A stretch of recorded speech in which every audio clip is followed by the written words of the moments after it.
Mais encore une fois, c'est aussi ainsi que les médias ont été corrompus par la propagande de guerre.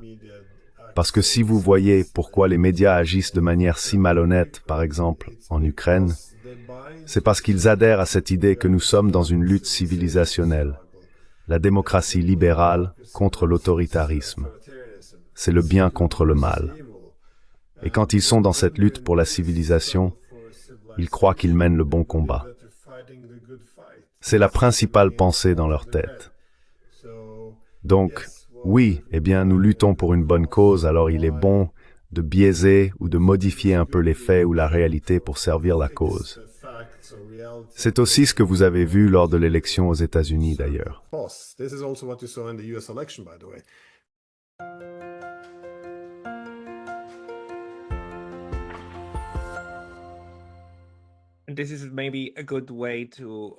C'est peut-être une bonne façon de faire la transition vers le deuxième segment, où nous voulons parler de la Russie, de la propagande anti-russe et de son fonctionnement. Et tout le monde parle au professeur Glenn Deason. Glenn, nous venons de parler de la façon dont Israël considère l'Iran comme la tête de la pieuvre. Ce qui est vraiment intéressant, parce qu'il y a une très vieille image de propagande de la Russie en tant que pieuvre en Asie du Nord, et, eh bien, en Asie centrale et en Europe, n'est-ce pas? Et il y a une image célèbre de cela, je pense, quelque part. Je ne sais pas vraiment où elle a été dessinée, fin 19e, début 20e siècle. La grande pieuvre, et vous avez écrit cet article, La science de la propagande anti-russe. Pourriez-vous peut-être nous en dire quelque chose, peut-être à propos de cette image, puis de la science que vous voyez derrière cela?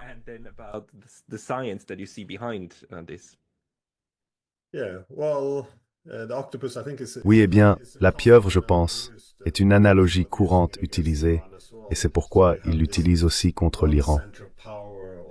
Donc vous avez ce centre de pouvoir, tout le mal se passe, le Mordor, si vous voulez, et tous les petits conflits et tensions dans le monde sont vus à travers ce prisme. Donc chaque fois que nous avons des problèmes en Europe, disons de la Géorgie, comment allons-nous interpréter les élections là-bas, ou la Moldavie, nous avons un référendum, le Brexit, ce qui se passe en Catalogne. Nous cherchons toujours la trace russe, et vous supposez qu'ils ont ces énormes tentacules enroulés autour du continent. Et si vous pouvez seulement couper la tête, alors tout se mettrait en place.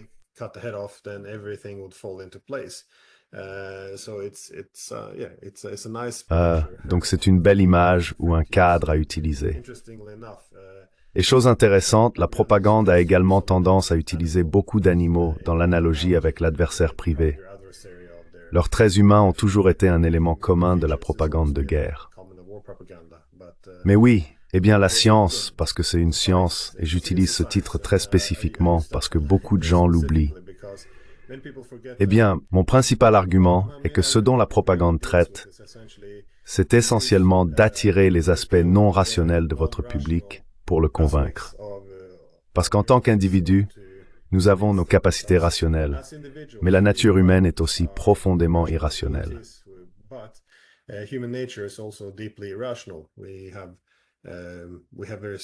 Nous avons des instincts très forts. L'un d'eux, bien sûr, est de s'organiser en groupe. C'est peut-être le plus fort. Avec cela, nous nous ajustons et nous adaptons au groupe, puis nous avons tendance à le rationaliser par la suite. Le principal théoricien qui a proposé cela, bien sûr, était Sigmund Freud. Il a soutenu la même chose que de nombreux autres psychologues célèbres, à savoir que oui, un individu peut être rationnel, mais la psychologie de groupe est assez puissante. Il a soutenu que la psychologie de groupe dépasse généralement ce qui serait la rationalité de l'individu.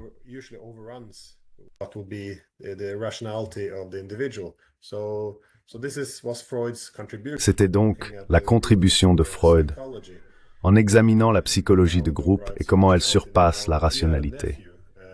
Maintenant, il avait un neveu, Edward Bernays, qui s'est essentiellement appuyé sur toutes les découvertes de son oncle, mais il les a utilisées pour la propagande politique afin de voir comment on peut influencer le groupe avec ses impulsions irrationnelles. Fait intéressant, il a une carrière dans le marketing ainsi que dans la politique, simplement parce que c'est la même idée. En marketing, vous divisez quelque chose en bon ou mauvais, un simple binaire, et ensuite vous pouvez diriger le groupe là où vous le souhaitez.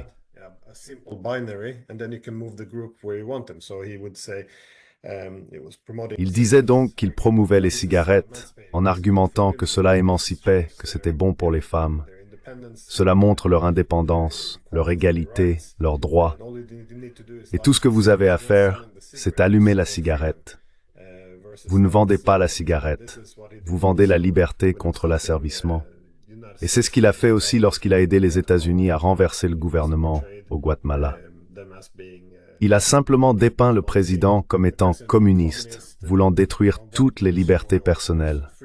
En réalité, il n'était pas communiste. Et la seule chose qu'il voulait faire était de mettre quelques restrictions sur la United Fruit Company. Et c'est ainsi qu'ils l'ont renversé. Mais de toute façon, c'est un peu comme ça que ça s'est passé.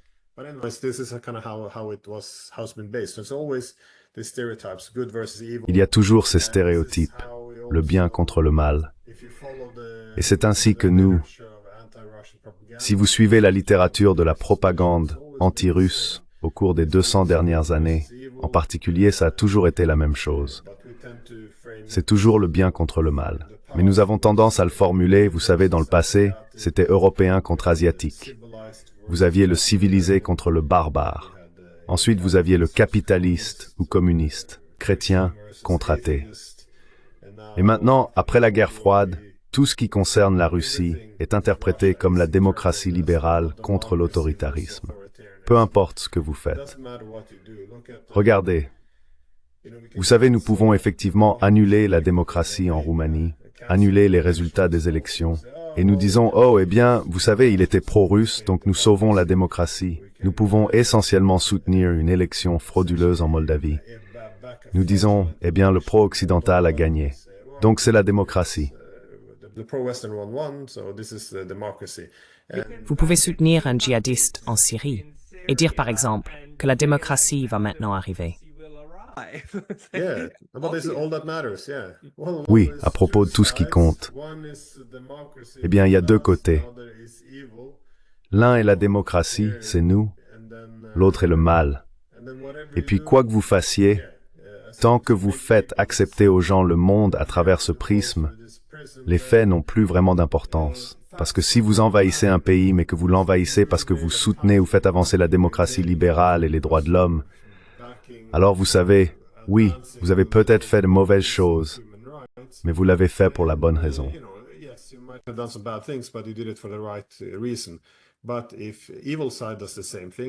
Mais si le côté maléfique fait la même chose, comme envahir un pays, c'est toujours pour l'impérialisme, la destruction, la subordination des locaux, la destruction de la démocratie. Donc, ce sera toujours maléfique. Donc on ne peut plus nous comparer à eux, car nous aurons au moins toujours les bonnes intentions. Mais vous avez raison, nous pouvons soutenir des groupes fascistes, nous pouvons soutenir des djihadistes, nous pouvons renverser des gouvernements, nous pouvons interférer dans les affaires intérieures, nous pouvons voler des territoires à d'autres pays. Cela n'a pas de fin. Tant que c'est une lutte entre le bien et le mal, la fin légitime toujours les moyens. Oui.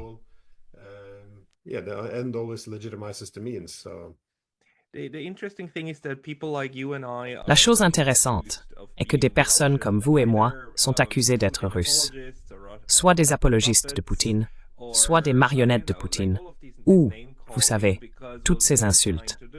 Parce que ce que nous essayons de faire, c'est de comprendre les raisons derrière ce qui se passe, n'est-ce pas? Ce qui signifie également comprendre les raisons derrière les événements politiques en Russie, en Europe et en Occident en général, afin de comprendre la conflagration et les mécanismes réels de la guerre. Car la guerre est toujours un phénomène sociologique, n'est-ce pas? Mais cela mis à part, la question qui m'intéresse le plus est d'essayer de regarder à travers le prisme occidental de la propagande russe, ou d'appeler les interprétations russes de ce qui se passe et les déclarations de Poutine. L'Occident appelle tout cela de la propagande russe.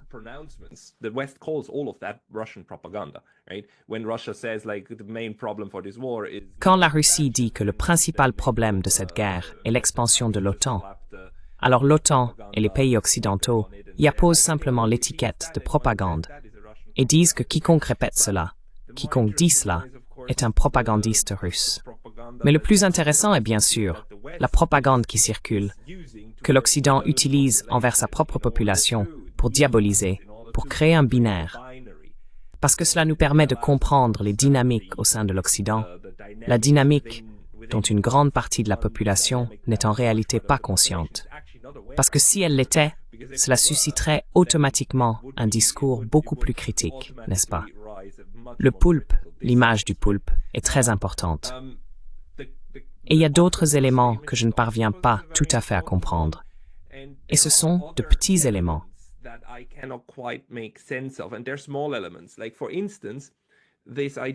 Par exemple, cette idée de troupes nord-coréennes en Russie et de la Russie qui intensifie la guerre avec des troupes nord-coréennes à Kursk et les utilise contre l'Ukraine.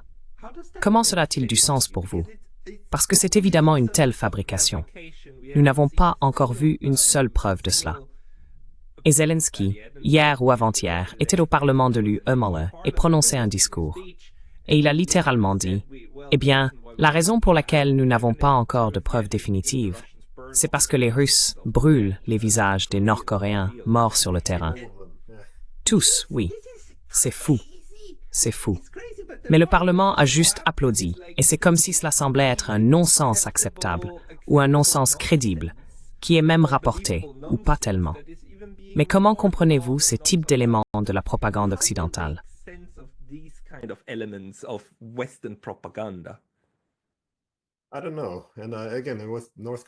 Je ne sais pas. Et encore une fois, avec les Nord-Coréens s'entraînant en Russie, du moins de la façon dont je l'interprète, c'est perçu comme une dissuasion. Si l'Amérique continue de frapper avec ses missiles, il pourrait entrer en jeu. Mais toute cette idée que vous avez des milliers et des milliers de Nord-Coréens combattant en Ukraine, oui, il n'y a pas une seule preuve de cela. Brûler leur visage, je ne sais pas, au lieu d'évacuer les défunts. Rien de tout cela n'a de sens pour moi. Mais c'est aussi ça. C'est un bon moyen d'écraser la dissidence, car si c'est une lutte entre le bien et le mal, pourquoi essayeriez-vous d'expliquer la position du mal? Cela a donc un coût social énorme. Il est plus facile de jouer le jeu et de dire « Oui, bien sûr, l'Ukraine se bat pour la démocratie. » C'était non provoqué. Et encore une fois, si vous n'êtes pas d'accord, vous détestez la démocratie.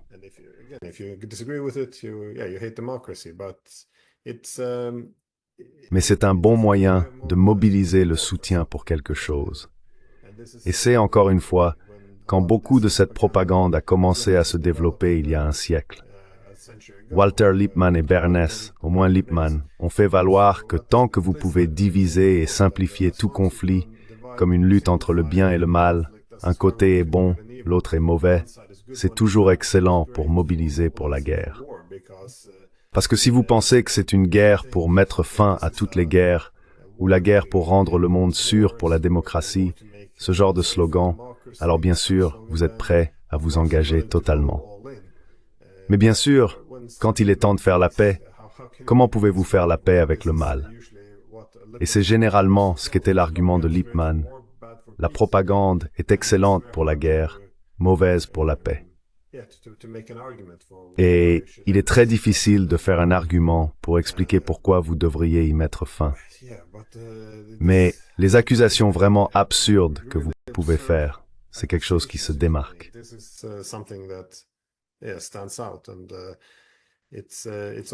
Et c'est aussi pourquoi, oui, on ne peut plus faire d'arguments.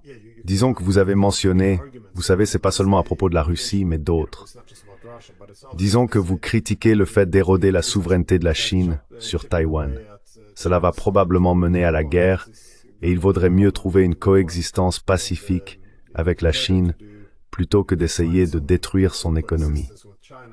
Alors maintenant, vous prenez le parti de la Chine. Donc tout dépend de quel côté vous prenez. Nous venons de parler de la Syrie. C'est le même problème là-bas.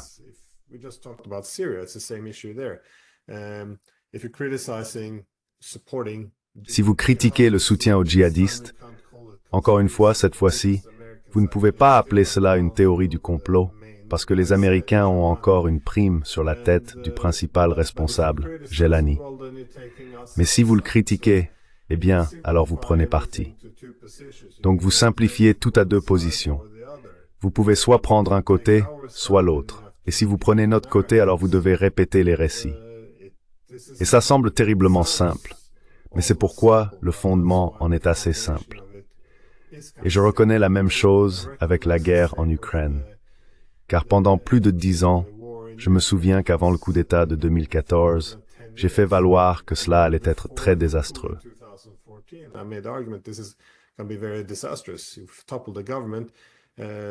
Vous avez renversé le gouvernement. Les Russes devront faire quelque chose de drastique. Ils ne peuvent pas accepter que la Crimée tombe entre les mains de l'OTAN. Et oh, maintenant, vous prenez le parti de la Russie. Mais comment cela a-t-il jamais été dans l'intérêt des Ukrainiens? Et de même avec la France, sabotant l'accord de Minsk, refusant de donner à la Russie des garanties de sécurité en 2021, puis sabotant l'accord de paix d'Istanbul en 2022. J'ai souligné que cela est perçu par la Russie comme une menace existentielle. Ils se battront jusqu'au bout. Ils détruiront tout ce qu'ils jugent nécessaire pour ne pas perdre. Et c'est ce qu'ils font. Et ce n'est pas bon pour nous. Ce n'est certainement pas bon pour les Européens.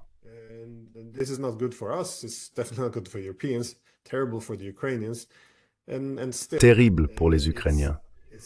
Et pourtant, c'est positionné ou étiqueté comme un argument pro-russe parce que c'est ce que la Russie dit. Donc, vous ne pouvez prendre qu'un seul côté. Et c'est la même chose avec les sanctions d'ailleurs.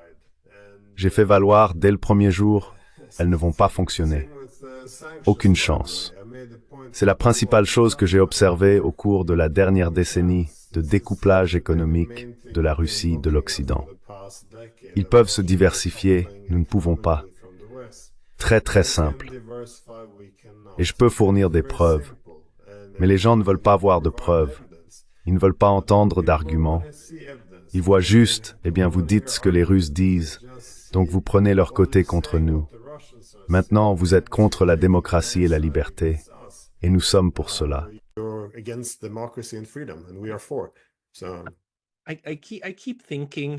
Je continue de penser, et bien sûr c'est une blague, mais je continue de penser que les Russes, à chaque conférence de presse, devraient simplement commencer à insister sur le fait que leur position est que 2 plus 2 font 4. 2 plus 2 font 4. C'est un dogme russe. Cela fait maintenant partie de notre doctrine d'État pour forcer l'Occident à dire « comme 2 plus 2 ne font évidemment pas 4 ». C'est évidemment parce que c'est de la propagande russe, ce qui se répercuterait jusqu'à leur système d'armes. Et puis, l'Occident, parce que c'est ce genre d'irrationalité en ce moment, que tout ce que disent les Russes est automatiquement pris comme une manœuvre de propagande, n'est-ce pas?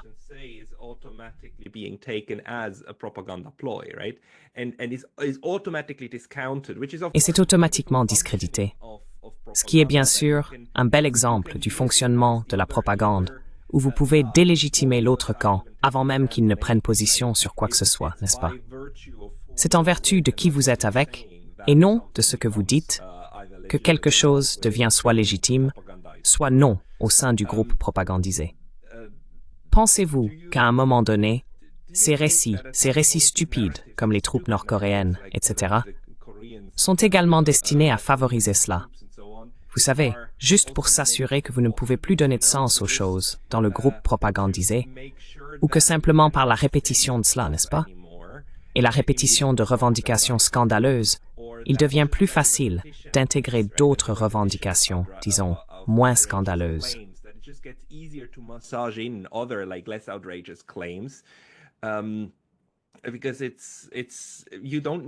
Parce que vous n'avez plus besoin de preuves. Tout comme, vous savez, Zurabishvili, en Géorgie, qui dit officiellement qu'elle n'a aucune preuve de fraude électorale, mais qu'elle le ressent. Et c'est pris tel quel en Occident. Et cela est simplement répété. Et vous savez ce qui est bien, c'est que les médias en Occident répètent simplement ce que cette personne a dit. Et ainsi, ils peuvent prétendre qu'ils ont fait leur devoir. Ils le rapportent simplement. Nous rapportons simplement ce que les officiels ont dit, n'est-ce pas? Nous ne sommes pas des propagandistes. Nous vous disons simplement ce qu'ils ont dit. C'est un si beau mécanisme, n'est-ce pas? Pour l'auto-justification de ne pas être un appareil de propagande alors que vous l'êtes en réalité.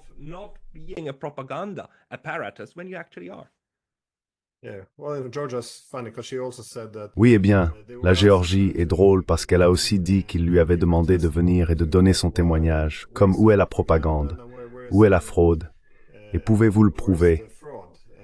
Et puis elle a dit, eh bien, ce n'est pas mon travail de le prouver, mais elle fait les accusations. Mais tu as raison, ça n'a pas d'importance. Le but de la propagande est de rendre la rationalité et les faits moins pertinents. Un aspect clé de la propagande est donc aussi la répétition, car c'est simplement l'apprentissage humain de base.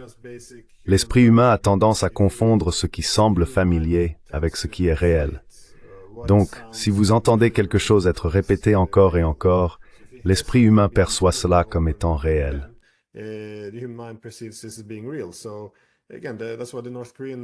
Donc encore une fois, c'est pourquoi le cas nord-coréen est un exemple intéressant, parce que tout le monde en parle, l'écrit, même si c'est une réalité établie. Tout est gratuit et personne ne le remet en question. Mais encore une fois, où est la preuve? Avez-vous un seul Nord-Coréen capturé? Je veux dire, vous avez des centaines de soldats capturés, vous avez des corps pris, au lieu des visages brûlants des gens qui meurent et qu'on laisse là. C'est tout trait. Mais ça ne signifie rien. Tant que vous répétez encore et encore, les gens y adhèrent. Et c'est pourquoi une récit s'effondrera nécessairement.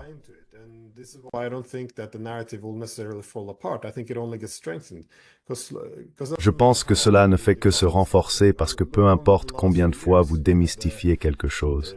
Regardez les dernières années. Nous avons eu le Russia Gate qui a été révélé comme un canular. Le dossier Steele a été financé par la campagne Clinton. Tout cela a été prouvé. Mais est-ce que la réalité impacte le récit pour autant? Non, ce n'est pas le cas.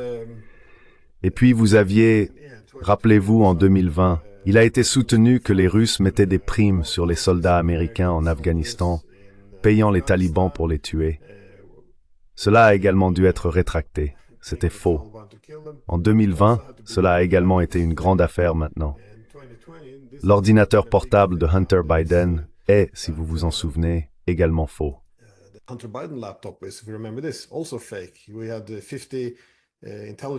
Nous avions 50 agents de renseignement affirmant que l'ordinateur portable de Hunter Biden était une désinformation russe afin d'interférer dans les élections, de réprimer et de censurer Twitter, Facebook, et aucun média ne voulait en parler simplement parce qu'ils appelaient cela une désinformation russe.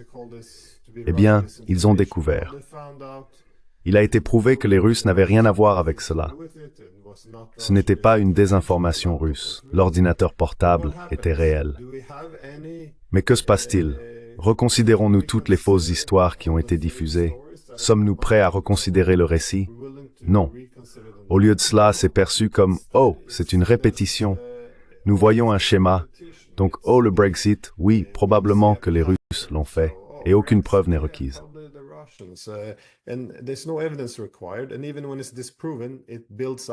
Et même quand c'est démenti, cela s'inscrit dans ce récit répétitif continu que c'est ce que font les Russes. Vous voyez la même chose dans les guerres en Ukraine, encore et encore. Vous avez ces histoires qui sont évidemment fausses. Vous vous souvenez du fantôme de Kiev? Tout le monde savait que c'était absurde dès le premier jour, ce pilote de chasse qui a abattu tous les avions russes. Mais cela n'a pas d'importance, parce que vous n'êtes pas autorisé à dire que c'est absurde, car alors vous prenez le parti de la Russie. Tant que vous continuez à ajouter de plus en plus de ces histoires, après un certain temps, c'est perçu comme « oui, eh bien, peut-être que ce n'était pas factuel, mais au moins cela représente une tendance ». Je pense qu'il va être très difficile de revenir en arrière sur certaines des folies.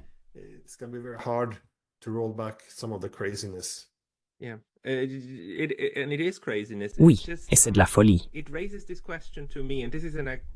Cela soulève pour moi cette question, qui est en partie académique, mais je pense qu'elle est importante, à savoir que le réalisme et une grande partie de notre compréhension de la façon dont les États agissent repose sur l'hypothèse du choix rationnel. que les États font ce qui est dans leur meilleur intérêt. Mais cette hypothèse repose sur l'idée qu'ils ont une évaluation précise de la réalité, vous savez, plus ou moins de ce qui se passe.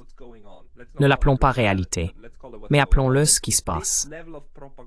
Et ce niveau de propagande et de propagande idéologisée par-dessus cela, vous savez, avec toute la démocratie libérale contre l'autocratie et ainsi de suite, ou avec le communisme contre le capitalisme, comme c'était le cas pendant la guerre froide, cette propagande idéologisée crée alors une bulle de vision du monde si forte, n'est-ce pas?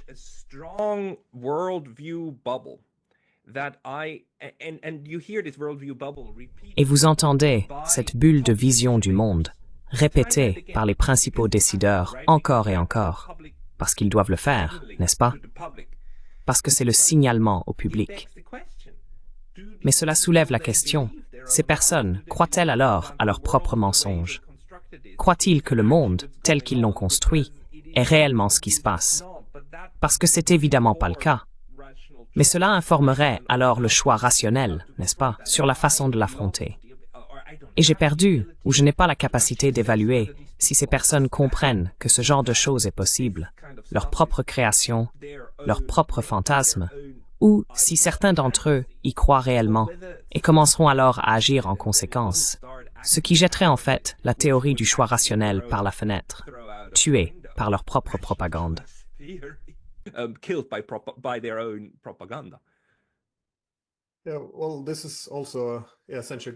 Eh bien, c'est aussi un argument de Walter Lippmann datant d'il y a un siècle.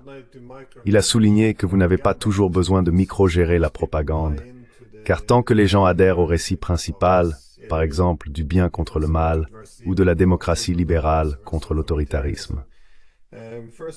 Tout d'abord, lorsqu'un conflit éclate, comme en Ukraine, des personnes qui ne connaissent rien du contexte, ne peuvent pas le situer sur la carte, étaient néanmoins certaines dès le premier jour de ce dont il s'agissait exactement, car tout ce qu'il fallait savoir, c'était à travers quel prisme l'interpréter. Donc c'est comme « Oh, la Russie est autoritaire, l'Ukraine est une démocratie florissante à sa frontière, et donc vous avez le gentil, le méchant, et puis vous avez l'Occident vertueux qui défend le gentil. » Fait intéressant. C'est aussi ce qui s'est passé pendant la guerre de Crimée de 1853 à 1856. La Turquie avait été diabolisée par l'Occident pendant de nombreuses années, mais soudainement, du jour au lendemain, la Turquie ou les Ottomans ont été convertis en alliés parce qu'ils avaient été en conflit avec les Grecs chrétiens.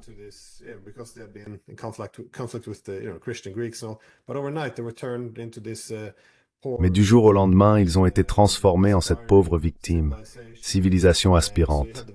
Donc vous aviez la victime, puis vous aviez les Russes qui étaient les agresseurs, et ensuite les Français et les Britanniques qui étaient les chevaliers en armure brillante qui viendraient aider la pauvre Turquie. Ce qui était comme un récit créé du jour au lendemain. Et c'est souvent ce que vous voyez. Tant que les gens adhèrent à l'idée principale, ils n'ont pas besoin de preuves, ils n'ont pas besoin de faits, et ils seront très persuadés et feront des choses radicales, même s'ils ne comprennent pas vraiment la situation.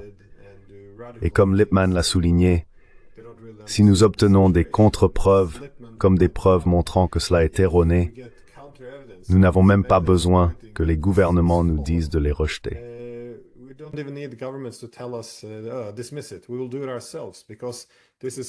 Nous le ferons nous-mêmes, parce que c'est tellement intégré dans notre image du monde que s'il y a une perturbation, les gens la rejetteront simplement.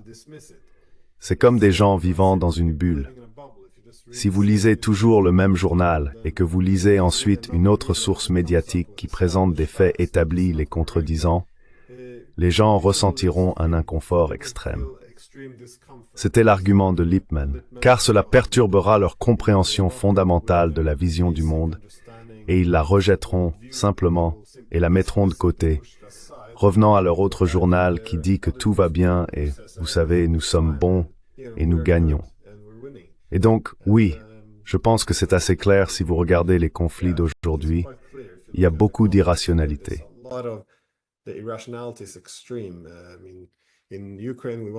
Je veux dire, en Ukraine, nous voulons continuer à nous battre, même si nous réalisons que la guerre est perdue. Nous voulons continuer les sanctions, même si nous savons que les Russes peuvent s'accommoder des sanctions. Nous avons des Allemands qui sont heureux de voir leur économie se désindustrialiser tant qu'ils peuvent punir la Russie en achetant de l'énergie russe à l'Inde. Rien de tout cela n'a de sens. Et bien sûr, au Moyen-Orient maintenant, nous soutenons un leader terroriste sur lequel nous avons mis une prime. Mais nous voulons toujours regarder ce que font nos médias.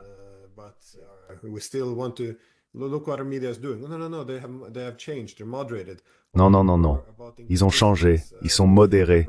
Oh, ils sont plus axés sur l'inclusivité. Ils sont pour la diversité.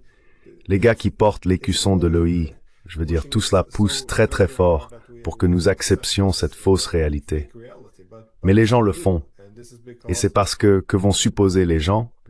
Comme si nous étions principalement dans la domination, cherchant une position dominante. Et pour ce faire, nous sommes prêts à soutenir des néo-fascistes, des djihadistes. Nous détruisons des pays. Nous soutenons des génocides. Non, cela doit être sous la forme d'un bien contre le mal. Sinon tout s'effondre.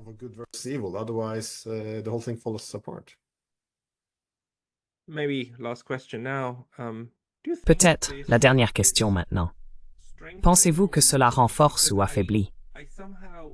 Parce que je crois en quelque sorte. Mais cela pourrait être juste mon propre biais ou mon propre optimisme morbide. Que la propagande en Occident, notre propre propagande, devient tellement outrancière, elle devient aussi tellement répétitive, qu'elle devient plus transparente en tant que propagande. Parce qu'une bonne propagande n'est pas reconnue comme telle. Et je pense que nous sommes sur cette pente vers une très mauvaise propagande, qui devient soudainement claire. Vous savez, comme la propagande soviétique des années 1970 et 80, que les gens n'achetaient pas. Ils savaient que c'était de la propagande. Ils l'écoutaient juste et savaient quels mots répéter s'ils voulaient faire des affaires. Mais ils n'y croyaient plus. Et actuellement, nous avons encore beaucoup de gens qui y croient. Mais je pense que cela devient plus transparent. Donc la propagande, la qualité diminue. Du moins, c'est mon impression. Mais comment le voyez-vous?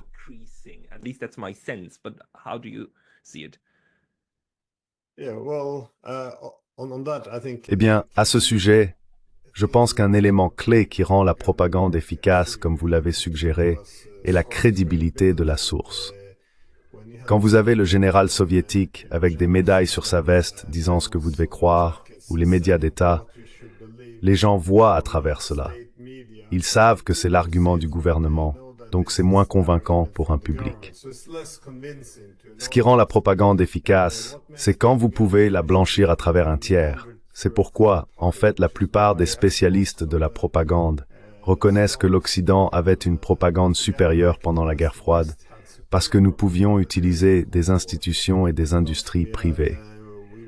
Et bien sûr, Reagan lui-même a établi dans les années 80 toutes ces ONG qui luttaient pour la démocratie et les droits de l'homme.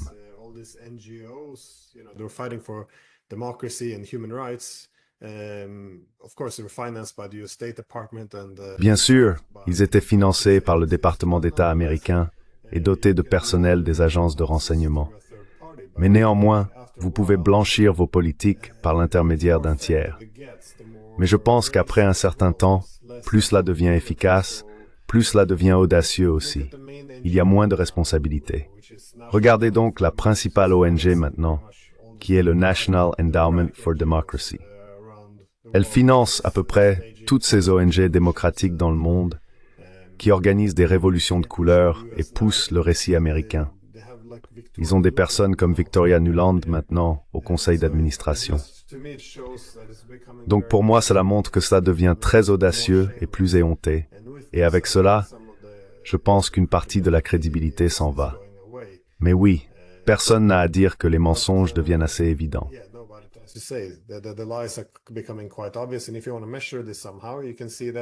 Et si vous voulez mesurer cela d'une manière ou d'une autre, vous pouvez voir que la confiance dans les médias s'effondre. La confiance dans les politiciens s'effondre. Et aussi, vous voyez maintenant des alternatives politiques émerger, particulièrement évidentes en Europe. Parce que les gens perdent foi dans l'establishment et vous voyez apparaître des médias alternatifs. Et bien que ça soit souvent considéré comme profondément problématique, je pense que c'est une conséquence directe. Je veux dire, si vous pouvez regarder CNN et penser que vous avez la réalité servie, alors vous n'iriez pas vers les médias alternatifs. Mais je pense que les médias alternatifs apparaissent essentiellement. Tout n'est pas responsable. Beaucoup peuvent être des théories du complot, si vous voulez. Mais ils apparaissent dans un vide où les médias ont essentiellement abandonné cette idée.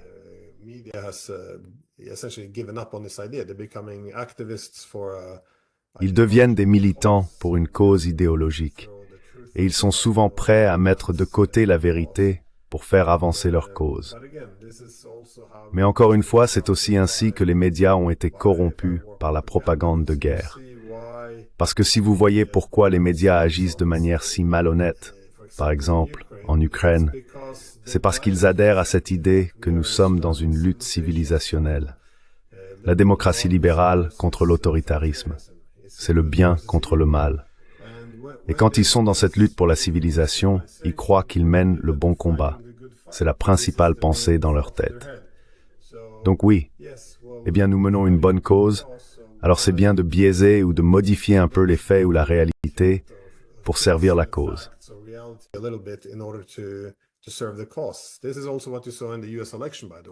C'est aussi ce que vous avez vu lors de l'élection aux États-Unis d'ailleurs, quand tout le monde inventait des histoires manifestement fausses sur Donald Trump parce qu'il croyait sincèrement qu'il détruirait la démocratie libérale. C'est un combat pour la civilisation. C'est pas le moment d'être objectif. C'est le moment pour les militants, pour l'activisme, et c'est pourquoi ils se détruisent eux-mêmes. C'est horrible à regarder.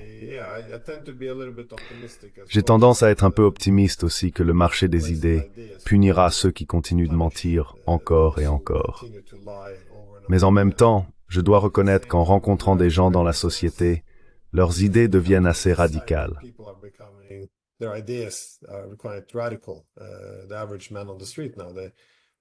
L'homme moyen dans la rue maintenant, sans quoi il croit réellement, est assez absurde.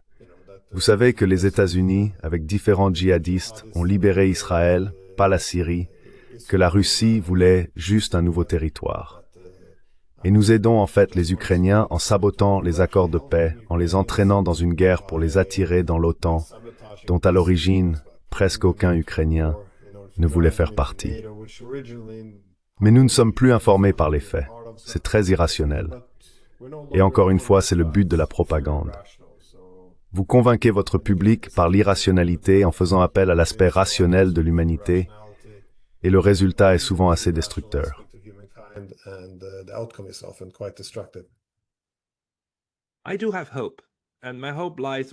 J'ai de l'espoir. Et mon espoir réside en fait dans notre soif innée de vérité, que nous voulons savoir ce qui se passe. Nous voulons vraiment savoir ce qui se cache derrière cette porte. Nous voulons vraiment savoir. C'est en nous. Et je pense que cela nous pousse à chercher. Et cela canalise ensuite les gens et crée l'espace nécessaire pour essayer de comprendre et de révéler. Donc, j'ai de l'espoir dans ce sens.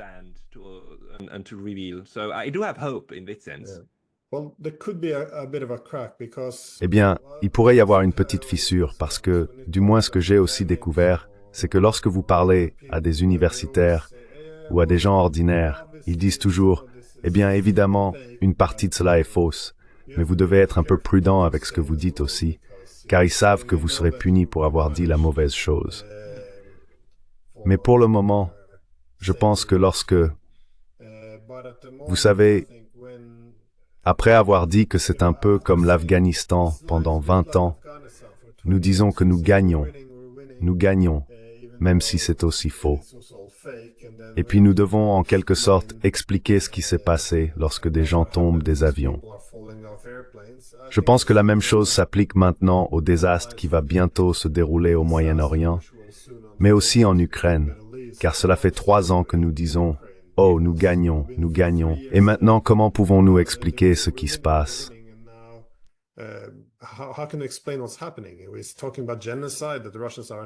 Nous parlons de génocide, que les Russes essayent d'exterminer les Ukrainiens. Pendant ce temps, le Parlement ukrainien a reconnu qu'environ 150 000 Ukrainiens se sont réinstallés dans les territoires occupés par la Russie, où ils ont souvent de meilleures conditions que dans le reste de l'Ukraine. Donc eh bien, jusqu'à présent, je ne peux pas le dire parce que si vous le dites, alors vous pouvez être accusé de « Oh, maintenant, vous légitimez ou soutenez les Russes ». Mais non, je pense que la réalité et les faits devront sortir à un moment donné. Et une fois qu'ils devront changer le récit, je pense que beaucoup de ces personnes qui ont senti qu'elles étaient obligées de se taire deviendront peut-être plus vocales. Oui.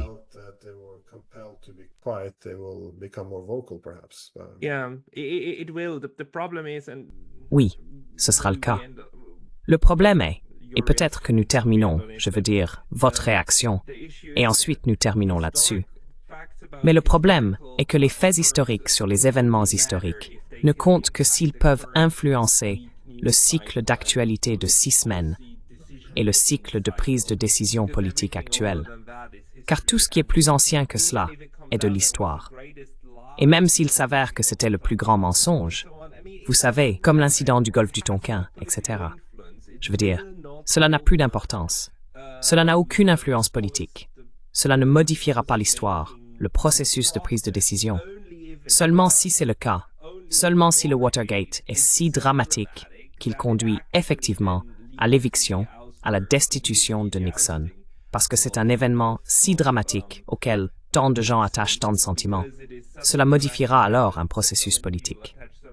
Et c'est pourquoi je pense que les élites ne s'inquiètent pas des mensonges. Elles savent que ces mensonges, ils seront simplement exposés comme des mensonges, mais à un moment où cela n'a plus d'importance politique.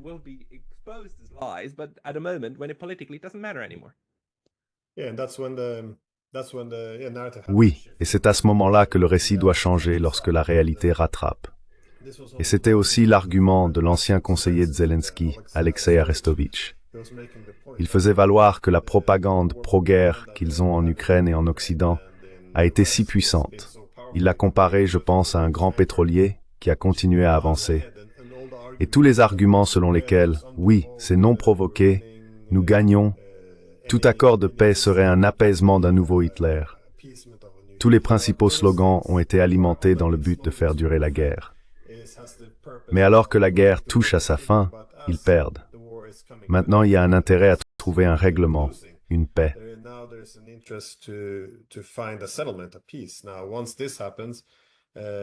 Maintenant, une fois que cela se produit, le récit doit être modifié. Et il a souligné que, vous savez, Zelensky essayait maintenant de dire que oui, nous subissons de lourdes pertes et nous devrions peut-être commencer à parler. Puis il a dit, eh bien, comment est-ce possible? Juste la semaine dernière, il disait que nous gagnions. Donc cela va prendre du temps, c'était son point de vue, pour redresser la situation et changer le récit. Mais c'est le cas. La seule raison pour laquelle il est maintenant permis de parler de paix est que la situation a changé sur le terrain. Gardez à l'esprit que pendant les 3 dernières années, quand je parlais de la nécessité de négocier pourquoi la Russie gagnerait cette guerre, c'était de la propagande russe.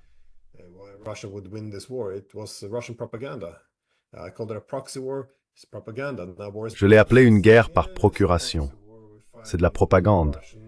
Maintenant, Boris Johnson dit, oui, c'est une guerre par procuration. Nous combattons les Russes. J'ai dit, il ne s'agit pas d'aider l'Ukraine.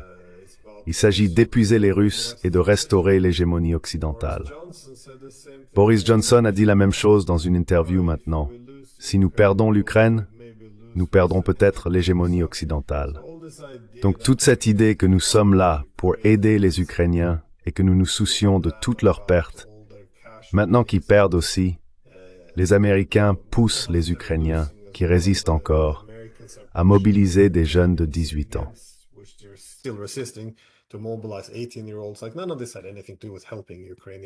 Rien de tout cela n'avait à voir avec l'aide aux Ukrainiens. Mais je suppose que maintenant que le récit doit changer, cela permettra aux voix qui étaient auparavant simplement étiquetées comme propagandistes russes d'avoir aussi un peu de place. Donc je ne sais pas, je partage une partie de votre optimisme, mais à long terme, je pense que notre divorce de la réalité et de la rationalité continuera probablement. Nous continuerons à vivre dans ce monde imaginaire où nous pourrions faire la mauvaise chose, mais nous le faisons pour les bonnes raisons. Et les gens contre qui nous nous battons, eh bien, ils pourraient parfois faire la bonne chose, mais ils le font pour les mauvaises raisons. C'est la lutte du bien contre le mal.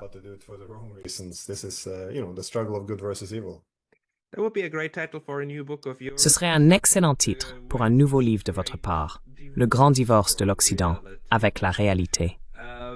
Glenn Deason. Les gens peuvent vous trouver sur votre Substack. Ils peuvent vous trouver sur votre chaîne YouTube.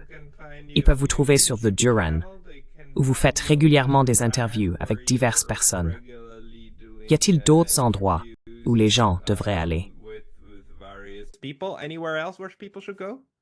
Non, je pense que c'est principalement ça. Rumble, YouTube, mais surtout Substack et YouTube. Et un Substack très précieux en plus. Je recommande à tout le monde de s'y abonner. Glenn partage vraiment beaucoup d'analyses très utiles au quotidien. C'est fantastique. Glenn, merci beaucoup pour votre temps aujourd'hui. Merci Pascal.